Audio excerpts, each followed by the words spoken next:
Friends 10:30 ನೋಡಿ ಬಜ್ಜಿ ಹಾಕ್ತವ್ರೇನೋ ಬಂದಿರೋ ಪ್ರಯುಕ್ತ.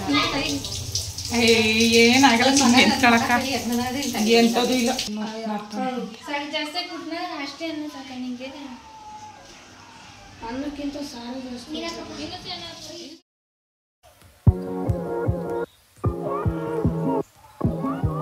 ಹಲೋ ಹಾಯ್ ನಮಸ್ಕಾರ fam, welcome back to my YouTube channel. ನಾನು ನಿಮ್ಮ ಶೀಲಾ ರಮೇಶ್ ಮೈಸೂರಿಂದ.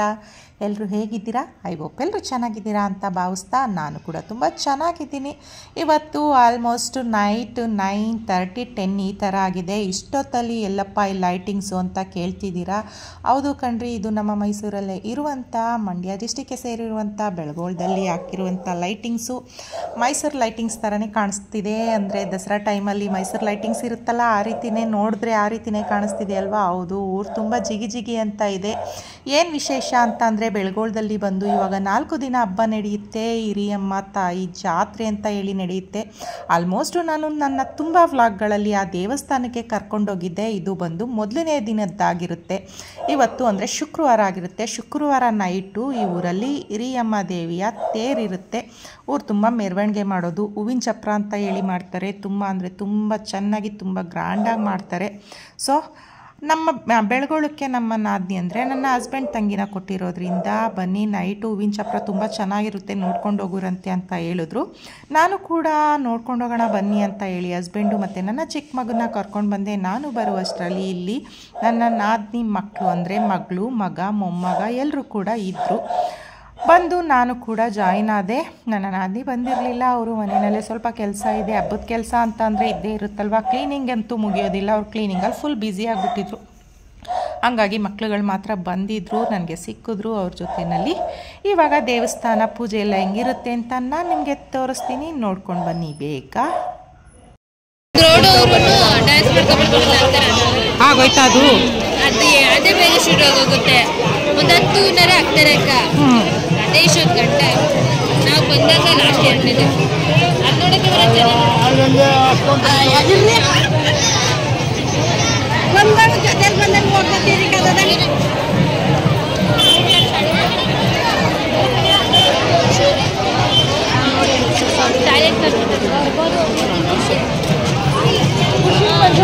ಹೋದ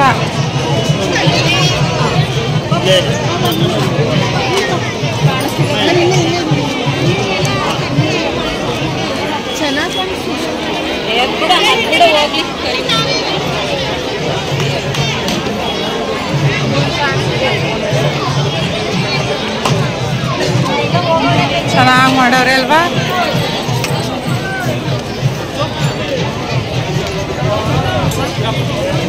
ಕುಂಕುಮ ಇಟ್ಟವ್ರಲ್ಲಿ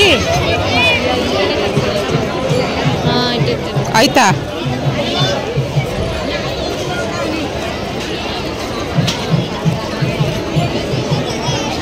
ಆಯ್ತಾ? ತಗೋ ಇಟ್ಕೊ ಒಂದು ನಿಮಿಷ ಹಂಗೆ ಕುಂಕುಮ ತಗೋ.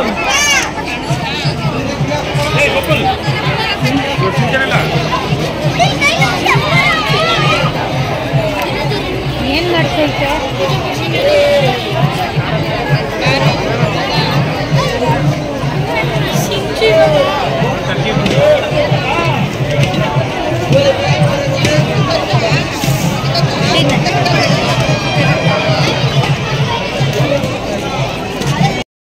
ನೋಡ್ತಿದ್ದೀರಲ್ಲ, ಇದೇನೆ ಹೂವಿನ ತೇರು. ತುಂಬ ಅಂದರೆ ತುಂಬಾ ಚೆನ್ನಾಗಿ ಅಲಂಕಾರ ಮಾಡಿದರು. ಕಲರ್ಫುಲ್ಲಾಗಿ ಕಾಣಿಸ್ತಾ ಇತ್ತು. ಆ ಪರ್ಪಲ್ ಕಲರು ಮತ್ತು ಯೆಲ್ಲೋ ಕಲರ್ ಕಾಂಬಿನೇಷನ್ ಅಂತೂ ಎದ್ದು ಕಾಣಿಸ್ತಾ ಇತ್ತು. ಅದಕ್ಕೆ ಸೂಟಬಲ್ ಅನಿಸುವ ಹಾಗೆ ಸೀರಿಯಲ್ ಸೆಟ್ ಕೂಡ ಬಿಡಿಸಿದ್ರು. ಅದು ಅಂತೂ ಕೇಳೋದೇ ಬೇಡ. ಇನ್ನು ಈ ಕಡೆ ಮುಂದೆಗಡೆ ಬಂದರೆ ಯೆಲ್ಲೋ ಕಲರ್ ಆ್ಯಂಡ್ ಪರ್ಪಲ್ ಕಲರಲ್ಲೇ ಶ್ರೀ ಹಿರಿದೇವಮ್ಮ ತಾಯಿ ಅಂತ ಹೇಳಿ ಬರ್ಸಿದ್ರು ಹೂನಲ್ಲಿ. ಅದು ಕೂಡ ತುಂಬ ಚೆನ್ನಾಗಿ ಕಾಣಿಸ್ತಾ ಇದ್ರು. ಅದರಿಂದ ಒಳಗಡೆ ಹೋದರೆ ನೋಡ್ತಾ ಇರ್ಬೋದು, ಇದೆಲ್ಲ ಪೂರ್ತಿ ಹೂವಿನ ಹಾರದಿಂದನೇ ಮುಚ್ಚಿರೋದು ಕಣ್ರಿ. ಎಷ್ಟು ಚೆನ್ನಾಗಿ ಕಾಣಿಸ್ತೈತೆ. ಎಷ್ಟು ದೊಡ್ಡ ದೊಡ್ಡ ಹಾರಗಳನ್ನ ಹಾಕಿದ್ದಾರೆ ನೋಡಿ. ಹಾಗೆ ತಾಯಿನೂ ಕೂಡ ನೋಡಿ ಎಷ್ಟು ಚೆನ್ನಾಗಿ ಕಾಣಿಸ್ತಾ ಇದೆ. ಎಲ್ಲ ಪೂರ್ತಿ ಚಿನ್ನದಿಂದನೇ ಅಲಂಕಾರ ಮಾಡಿರೋದು ತಾಯಿಗೆ. ಹಾಗೆ ಆ ಛತ್ರಿ ಒಂದು ಬೆಳ್ಳಿದಾಗಿರುತ್ತೆ. ತುಂಬ ಅಂದರೆ ತುಂಬಾ ಚೆನ್ನಾಗಿ ಕಾಣಿಸ್ತಾ ಇತ್ತು. ಎದ್ದು ಬರೋ ಥರ ಇತ್ತು ತಾಯಿ ವಿಗ್ರಹ ಅಂತೂ. ಪೂಜೆನೂ ಅಷ್ಟೇ ತುಂಬ ಅಂದರೆ ತುಂಬ ಚೆನ್ನಾಗಿ ನಡೀತಾ ಇತ್ತು. ಇದು ಬಂದು ಇವಾಗ ಜಸ್ಟ್ ತೇರನ್ನ ಎಳಿತಾ ಇರೋದು. ಇದಾದಮೇಲೆ ಊರು ಪೂರ್ತಿ ಮೆರವಣಿಗೆ ಎಲ್ಲ ಇರುತ್ತಂತೆ. ಇಷ್ಟು ಒಂದು ಹಿರಿದೇವಮ್ಮ ತಾಯಿಯ ಹೂವಿನ ತೇರಿನ ಅಲಂಕಾರ ಅಂತ ಹೇಳ್ಬೋದು. ಪೂಜೆ ಅಂತೂ ತುಂಬ ಅಂದರೆ ತುಂಬಾ ಚೆನ್ನಾಗಾಯಿತು. ನನಗಂತೂ ತುಂಬ ಖುಷಿಯಾಯಿತು. ಹಾಗೆ ಜನಗಳನ್ನೂ ನೋಡ್ತಾ ಇರ್ಬೋದು. ಬೆಳಗೊಳ ಬಲಮುರಿ ಅಂತ ಅಂದರೆ ತುಂಬ ದೊಡ್ಡೂರೇನೆ. ಹಾಗೆ ತುಂಬ ಜನ ಅಂದರೆ ತುಂಬ ಕ್ರೌಡ್ ಇದ್ದರು. ಬಂದು ಹಂಗೆ ನೋಡ್ಕೊಂಡು ಹೋಗೋರು ಹೋಗ್ತಾನೆ ಇದ್ದರು. ಹಂಗೆ ಹೋದ್ರೂ ಕೂಡ ಅಷ್ಟೊಂದು ಕ್ರೌಡ್ ಇತ್ತು ಸುತ್ತ. ನಾನು ನಿಮಗೆ ಒಂದು ರೌಂಡು ತೋರಿಸ್ಕೊಂಡು ಕೂಡ ಬರ್ತೀನಿ ಹೆಂಗಿದೆ ಕ್ರೌಡು ನೋಡಿ ಅಂತ. ತುಂಬ ವೀಡಿಯೋಸ್ ಮಾಡ್ಕೊಳ್ಳೋದು, ಫೋಟೋಸ್ ಮಾಡ್ಕೊಳ್ಳೋದು ಇದೇನೇ ಇತ್ತು. ಮೇಲೆಗಡೆ ಕಿರೀಟ ಕೂಡ ನೋಡ್ತಾ ಇರ್ಬೋದು. ಅದನ್ನು ಕೂಡ ತುಂಬ ಚೆನ್ನಾಗಿ ಅಲಂಕಾರ ಮಾಡಿದರು. ಒಟ್ಟಲ್ಲಿ ನೋಡೋದಕ್ಕೇ ಒಂದು ಖುಷಿ ಆಗ್ತಾಯಿತ್ತು. ಕಣ್ಣು ತುಂಬಿ ಬಂದಂಗೆ ಅನ್ನಿಸ್ತಾಯಿತ್ತು ನನಗೆ ನೋಡ್ತಾ ಇದ್ದರೆ. ಎಷ್ಟು ನೋಡಿದ್ವಿ ಅಂತ ಅನ್ನಿಸ್ತಿರ್ಲಿಲ್ಲ. ಆದರೆ ಇನ್ನೂ ಚೆನ್ನಾಗಿರುತ್ತಂತೆ. ಈ ಸಾರಿನೇ ತುಂಬ ಸಿಂಪಲ್ ಅಕ್ಕ, ತುಂಬ ಗ್ರ್ಯಾಂಡಾಗಿ ಮಾಡ್ತಾರೆ. ಈ ಸಾರಿನೇ ಸ್ವಲ್ಪ ಸಿಂಪಲ್ಲು ಅಂತ ಹೇಳಿದ್ಲು ನಮ್ಮ ನಾದಿನಿ ಮಗಳು. ಹೋಗ್ಲಿ ಬಿಡವ, ನೆಕ್ಸ್ಟ್ ಇಯರ್ ಬಂದು ನೋಡ್ತೀನಿ ಅಂತ ಹೇಳಿದೆ. ಅದಾದಮೇಲೆ 7:30ಇಂದನೇ ಬರಬೇಕಾಗಿತ್ತು. ಹೂವಿನ ತುಂಬ ತಂದು ಹಾಕ್ತಾ ಇರ್ತಾರೆ. ಇವಾಗ ಕಡಿಮೆ ಆಗೈತೆ. 7:30 ಬಂದಿದ್ದಿದ್ರೆ ಇನ್ನೂ ತುಂಬ ಚೆನ್ನಾಗಿರ್ತಿತ್ತು, ಇನ್ನೂ ತುಂಬ ಚೆನ್ನಾಗಿ ಕಾಣಿಸ್ತಾ ಇತ್ತು ಅಂತ ಹೇಳ್ತಿದ್ಲು.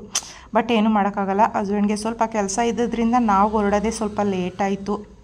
ಹಂಗೂ ನಮ್ಮ ಮಂಜುಳಕ್ಕ ಅಂದರೆ ನಮ್ಮ ಯಜಮಾನ್ರು ತಂಗಿ ಫೋನ್ ಮಾಡಿ ಬರೇಳ್ತಾನೆ ಇದ್ರು, ಲೇಟ್ ಆಯಿತು ಬಾ ಅಂತ. ಆದರೂ ಸ್ವಲ್ಪ ಲೇಟ್ ಆದರೂ ಪರವಾಗಿಲ್ಲ, ಚೆನ್ನಾಗಿ ನೋಡಿದ್ವಿ. ಖಂಡಿತವಾಗ್ಲೂ ತುಂಬ ಅಂದರೆ ತುಂಬಾ ಖುಷಿಯಾಯಿತು ತಾಯಿ ಅಲಂಕಾರನ, ಹೂವಿನ ಅಲಂಕಾರನ ನೋಡಿ. ಅದಾದಮೇಲೆ ಒಂದು ಫೋಟೋನ ತಗೊಳ್ಳೋಣ ಅಂತ ಹೇಳಿ ಎಲ್ಲರೂ ಈ ಕಡೆ ತಿರುಗಿಸ್ಕೊಂಡು ಒಂದು ಸೆಲ್ಫಿ ಕೂಡ ತಗೊಂಡೆ. ಹಿಂದೆಗಡೆ ಸಿಕ್ಕಾಪಟ್ಟೆ ಪಟಾಕಿ ಎಲ್ಲ ಹೊಡಿತಾಯಿದ್ರು. ಪಟಾಕಿ ಸೌಂಡೆಲ್ಲ ನಾವು ಸ್ವಲ್ಪ ಮಾತಾಡಿದ್ವಿ, ಬಟ್ ಅದನ್ನು ರಿಮೂವ್ ಮಾಡಾಕ್ತೆ. ಯಾಕೆ ಅಂತ ಹೇಳಿದ್ರೆ ಅಲ್ಲಿ ಪಟಾಕಿ ಎಲ್ಲ ಹೊಡಿತಾಯಿದ್ರು, ಕಾಪಿರೈಟ್ ತಗೊಬಿಡುತ್ತೆ. ಅದಾದಮೇಲೆ ವೀಡಿಯೋ ಹಾಕೂ ಪ್ರಯೋಜನ ಇರಲ್ಲ. ಹಂಗಾಗಿ ಬೇಡ ಬಿಡು ಅಂತ ಹೇಳಿ ವಾಯ್ಸ್ ರಿಮೂವ್ ಮಾಡಿಬಿಟ್ಟು ನಾನು ಈಗ ಎಕ್ಸ್ಟ್ರಾ ವಾಯ್ಸ್ನ ಕೊಡ್ತಾಯಿದ್ದೀನಿ. ಫೋಟೋ ಎಲ್ಲ ತೊಗೊಂಡು ದೇವ್ರನ್ನ ಅಲಂಕಾರ ಎಲ್ಲ ನೋಡಿಕೊಂಡು ಹೊರಡೋಣ ಅಂತ ಹೊರಡ್ತಾ ಇದ್ವಿ. ದೇವ್ರದ್ದು ತೇರನ್ನ ಇವಾಗ ಮುಂದೆ ಇಳಿಬೇಕಲ್ವ, ಅದಕ್ಕೋಸ್ಕರ ಹೊಡಿತಾ ಇದ್ವಿ.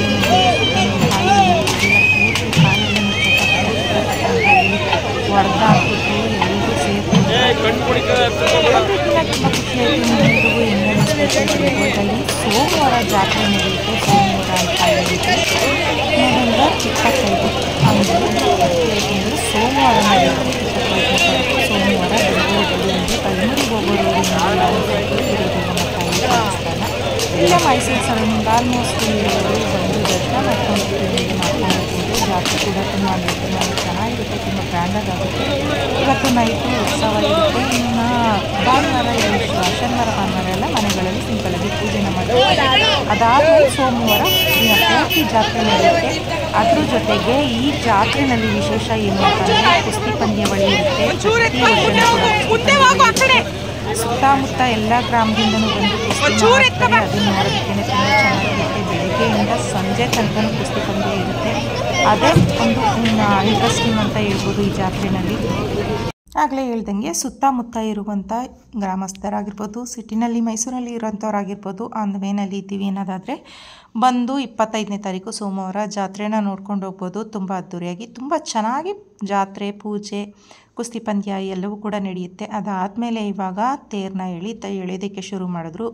ಈಡ್ಗ ಎಲ್ಲ ಹೊಡೆದಾಯ್ತಲ್ಲ, ಅದಾದಮೇಲೆ ತೇರನ್ನ ಎಳೆಯೋದಕ್ಕೆ ಶುರು ಮಾಡಿದ್ರು. ಜನ ಅಂತೂ ಆಗಲೇ ಹೇಳಿದ್ನಲ್ಲ, ಸಿಕ್ಕಾಪಟ್ಟೆ ಜನ, ಸಿಕ್ಕಾಪಟ್ಟೆ ಸೌಂಡು, ಗಲಾಟೆ, ಗಿಜಿ. ಇಷ್ಟು ಜನಗಳ ಮಧ್ಯದಲ್ಲಿ ಈ ತೇರು ನೋಡೋದೇ ಒಂಥರ ಖುಷಿ ಅನ್ನಿಸ್ತಾ ಇತ್ತು.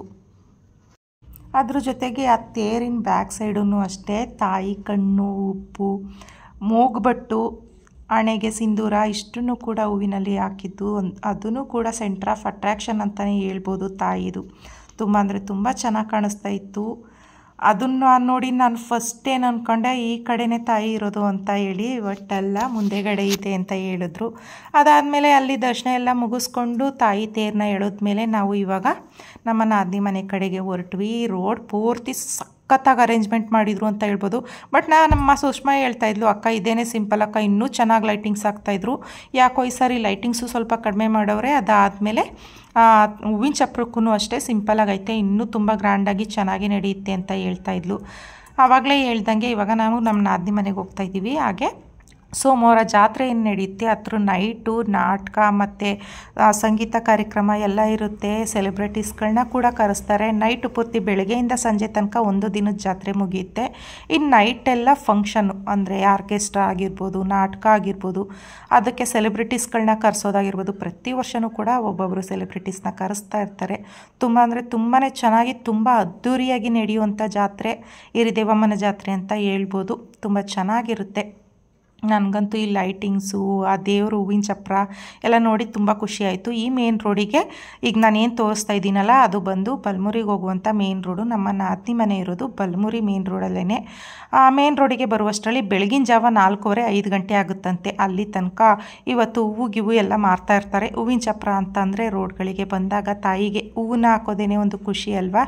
ಹಾಗಾಗಿ ಹೂವು ಕೂಡ ಪೂರ್ತಿ ಅಷ್ಟೊತ್ತಾದ್ರೂ ಕೂಡ ಇಟ್ಕೊಂಡೇ ಇದ್ದರು. ಹಾಗೆ ದೇವರ ಒಂದೊಂದು ಪ್ರತಿಮೆನ ಇಷ್ಟಿಷ್ಟು ದೂರಕ್ಕೂ ಕೂಡ ಲೈಟಿಂಗ್ಸಲ್ಲಿ ಮಾಡಿದರು. ಚಾಮುಂಡೇಶ್ವರಿ ಆಗಿರ್ಬೋದು, ಮಾದೇಶ್ವರಂದಾಗಿರ್ಬೋದು, ಎಲ್ಲ ಥರದ ದೇವ್ರುಗಳನ್ನು ಕೂಡ ಅಷ್ಟಷ್ಟು ದೂರಕ್ಕೆ, ಶಿವಂದಾಗಿರ್ಬೋದು ಒಂದಿಷ್ಟಿಷ್ಟು ದೂರಕ್ಕೆ ಇಷ್ಟಿಷ್ಟು ದೂರಕ್ಕೆ ಲೈಟಿಂಗ್ಸ್ನಲ್ಲಿ ಪ್ರತಿಮೆಗಳ ರೀತಿಯಲ್ಲಿ ಮಾಡಿ ಆ ಸ್ಟ್ಯಾಚೂಸ್ನ ನಿಲ್ಲಿಸಿದ್ರು. ಅದು ಕೂಡ ಕಂಗೊಳಿಸೋ ರೀತಿಯಲ್ಲಿ ಇತ್ತು. ಆ ಲೈಟಿಂಗ್ಸು ಜಿಗಿ ಜಿಗಿ ಅಂತ ಇದ್ದರೆ ಅದನ್ನು ನೋಡೋದಕ್ಕೇ ಒಂದು ಖುಷಿ. ನೋಡಿ, ಬಲಮುರಿ ಕ್ಷೇತ್ರದ ಮೇನ್ ರೋಡ್ ಇದಾಗಿರುತ್ತೆ. ಇದೇ ನಮ್ಮ ನಾದಿನಿ ಮನೆ. ಇವಾಗ ಫೈನಲಿ ನಾವು ನಮ್ಮ ನಾದಿನಿ ಮನೆಗೆ ಕೂಡ ಬಂದ್ವಿ.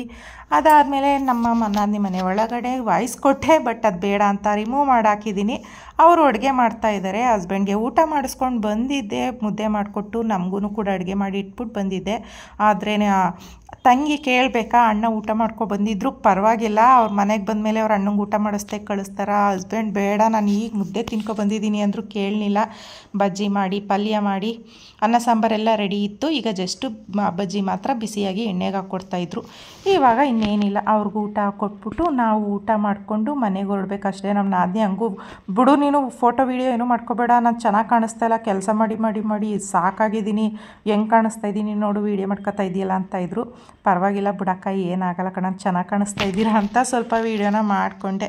ಸೊ ಇದು ಬೆಳಗೊಳದಲ್ಲಿ ನಡೀತಾ ಇರುವಂಥ ಹಿರಿದೇವಮ್ಮನ ಜಾತ್ರೆಯ ಒಂದು ಮೊದಲನೇ ಕಾರ್ಯಕ್ರಮ ಅಂತಲೇ ಹೇಳ್ಬೋದು. ಹೂವಿನ ಚಪ್ರ, ಹೂವಿನ ತೇರು ಅಂತಲೇ ಹೇಳ್ಬೋದು. ತುಂಬ ಅಂದರೆ ತುಂಬ ಚೆನ್ನಾಗಿತ್ತು. ನಿಮ್ಮೆಲ್ರಿಗೂ ಇಷ್ಟ ಆಗಿರುತ್ತೆ ಅಂತ ಅನ್ಕೋತೀನಿ. ಇಷ್ಟ ಆಗಿದ್ದರೆ ಲೈಕ್ ಮಾಡಿ, ಶೇರ್ ಮಾಡಿ, ಕಮೆಂಟ್ ಮೂಲಕ ಹೆಂಗೆ ಬಂತು ಅಂತ ತಿಳಿಸೋದನ್ನು ಮರಿಬೇಡಿ. ಹಾಗೆ ಪಕ್ಕದಲ್ಲಿ ಕಾಣೋ ಬೆಲ್ಲೈಕನ್ನು ಕೂಡ ಕ್ಲಿಕ್ ಮಾಡೋದನ್ನು ಮರಿಬೇಡಿ. ಅದ್ರ ಮೂಲಕ ನಾನು ಬಿಡುವಂಥ ಹೊಸ ವಿಡಿಯೋಗಳ ನೋಟಿಫಿಕೇಷನ್ ನಿಮ್ಮ ಫೋನಿಗೆ ಬಂದು ರೀಚ್ ಆಗುತ್ತೆ ಅಂತ ಹೇಳ್ತಾ ಈ ಒಂದು ವಿಡಿಯೋನ ಇಲ್ಲಿಗೆ ಎಂಡ್ ಮಾಡ್ತಾಯಿದ್ದೀನಿ. ಜೊತೆಗೆ ನಾನು ಆಗಲೇ ಹೇಳ್ದಂಗೆ ಜಾತ್ರಾ ಮಹೋತ್ಸವಕ್ಕೆ ಬರೋರು 25ನೇ ತಾರೀಕು ನವೆಂಬರು ಆರಾಮ್ಸೆ ಬಂದು ಜಾತ್ರೆನ ನೋಡ್ಕೊಂಡು ಹೋಗ್ಬೋದು, ಖುಷಿ ಪಡ್ತೀರಾ ಅಂತ ಮಾತ್ರ ಹೇಳ್ಬಲ್ಲೆ. ಇವಾಗ ಊಟ ಮಾಡ್ಕೊಂಡು ನಾವು ಕೂಡ ನಮ್ಮ ಮನೆಗೆ ಹೊರಡ್ತೀವಿ. Until then take care, bye and love you all.